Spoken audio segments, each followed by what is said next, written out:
ধনিয়া পাতার উপকারিতা ও গুণাগুণ। ১. হজম শক্তি বাড়ায়। ধনিয়া পাতা হজমে সহায়তা করে, গ্যাস, অম্বল ও পেট ফাঁপা কমাতে সাহায্য করে। ২. রক্তে শর্করা নিয়ন্ত্রণে সহায়ক।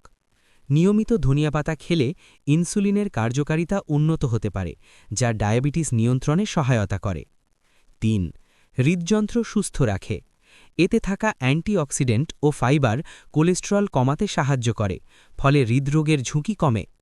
৪. রোগ প্রতিরোধ ক্ষমতা বৃদ্ধি। ভিটামিন সি, এ ও কে সমৃদ্ধ হওয়ায় শরীরের ইমিউন সিস্টেম শক্তিশালী করে। ৫.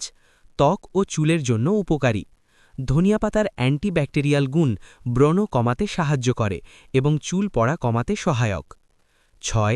শরীর ডিটক্স করে। ধনিয়া পাতা শরীর থেকে ক্ষতিকর টক্সিন বের করতে সাহায্য করে, লিভারের কার্যকারিতা উন্নত করে। ৭. চোখের যত্নে উপকারী। ভিটামিন এ থাকায় চোখের দৃষ্টি ভালো রাখতে সাহায্য করে। খাওয়ার সহজ উপায়। সালাদে কাঁচা ধনিয়া পাতা, ভাত, ডাল, তরকারিতে কুচি করে। ধনিয়া পাতার চাটনি, সকালে ধনিয়া পাতার পানি। সতর্কতা: অতিরিক্ত খেলে অ্যালার্জি বা পেটের সমস্যা হতে পারে। গর্ভবতী হলে নিয়মিত ব্যবহারের আগে পরামর্শ নেওয়া ভালো।